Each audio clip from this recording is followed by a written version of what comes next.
नमस्कार प्यारे भाइयों बहनों और मेरे प्यारे बच्चों।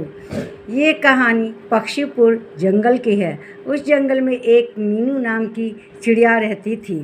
वह उस चिड़िया के 2 बच्चे थे। उसके बच्चे बड़े हो गए।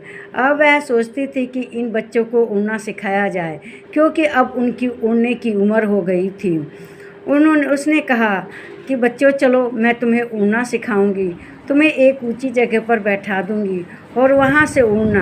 वह ले जाती है, बच्चों को उड़ने के लिए कहती है, लेकिन बच्चे कहते हैं माँ हम गिर जाएंगे, हमें चोट लग जाएगी, हमसे नहीं उड़ा जाता।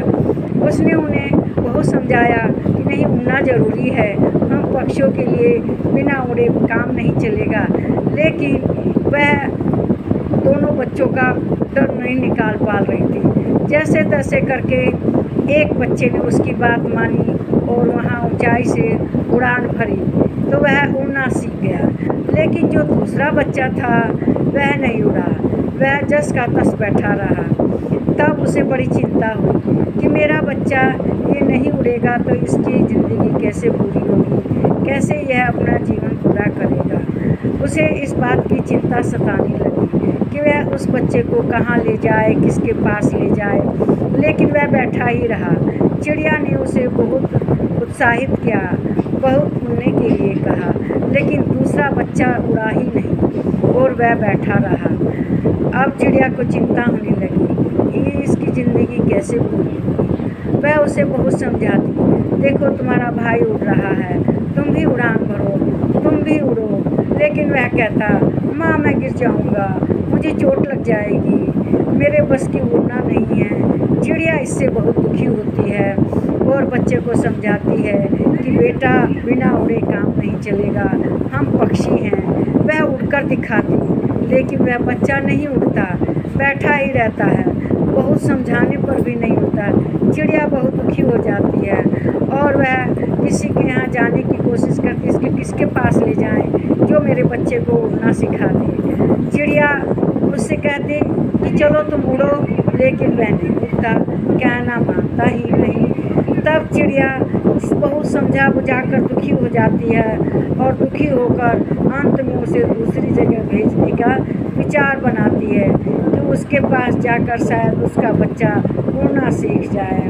तब वह प्लान बनाती है कि चलो उल्लू भाई के पास चलते हैं, उल्लू भाई मेरे बच्चे को ज़रूर ही उड़ना सिखा देगा। और यह सोचकर वह उल्लू भाई के पास अपने बच्चे के बारे में कहती है। उल्लू भाई उसकी बात मन लगा के सुनता है, कहता है कि ठीक है, तुम्हारे बच्चे में ये तो बहुत बुरी बात है कि वह उड़ना नहीं सीखता, वह उड़ता नहीं है। लेकिन पक्षियों का बिना उड़े गुजारा नहीं है, बच्चों के लिए उड़ना ज़रूरी है।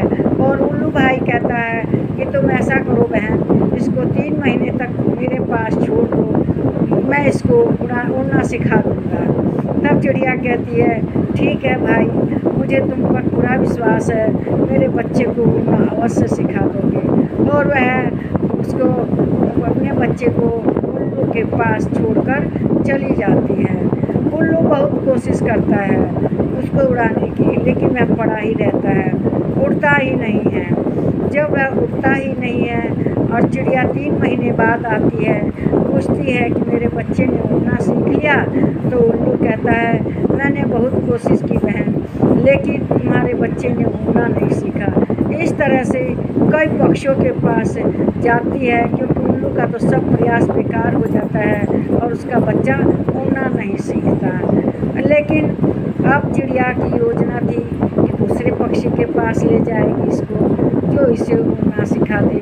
उल्लू बेचारे के तो सारा प्रयास बेकार हो जाता है और वह कहती है ठीक है भाई, आपने कोशिश की लेकिन यह उड़ना नहीं सीखा, तो क्या किया जा सकता है। दूसरे पक्षी भी कामयाब नहीं हो पाते। सब पक्षी कहते, तोते ने भी कहा कि 3 महीना छोड़ो, बुलबुल ने कहा 3 महीना छोड़ो, सब 3-3 महीने का समय लेते, लेकिन उसके बच्चे को कोई भी उड़ना सिखाने में कामयाब नहीं हुआ। और चिड़िया बहुत दुखी हो जाती है, बुलबुल भी निराश हो जाती है, बच्चे को उड़ना नहीं सिखा पाती। तब वह एक कौवे के पास जाती है। वह कौवा वास्तव में बढ़ईगिरी का काम करता था। कौवा कहता है कि देखो मैं तुम्हारे बच्चों को ज़रूर उड़ना सिखा दूँगा, किसी ने सिखाया हो चाहे ना सिखाया हो, क्योंकि वह कौवा लकड़ी का काम करता था। वह पेड़ से काट कर उसका सामान बनाया करता था। चिड़िया को बहुत विश्वास दिलाता है। सब लोग कहते हैं कि नहीं, हम नहीं कामयाब हुए, हम नहीं उड़ा सके, लेकिन जो कौवा था वह कहता है कि देखो मैं लकड़ी का काम करता हूँ, तुम्हारे बच्चे को एकदम उड़ना सिखा दूँगा। तब उसको विश्वास हो जाता है चिड़िया को, और कौवे से कहती है ठीक है, मैं अपने बच्चे को तुम्हारे पास लेकर आती हूँ।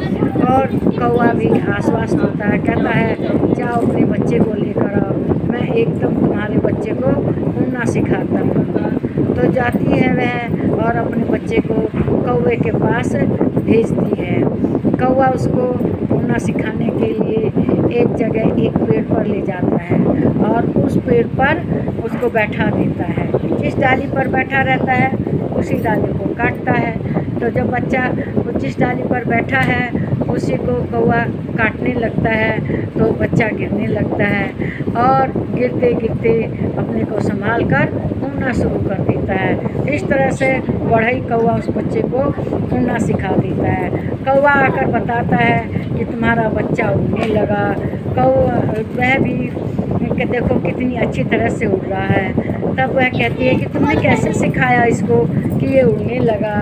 तो कौवा कहने लगा कि बहन, मैं इसको उड़ना सिखाने के लिए जंगल में ले गया, और जंगल में ले जाकर एक पेड़ की डाल पर मैंने इसको बैठाया।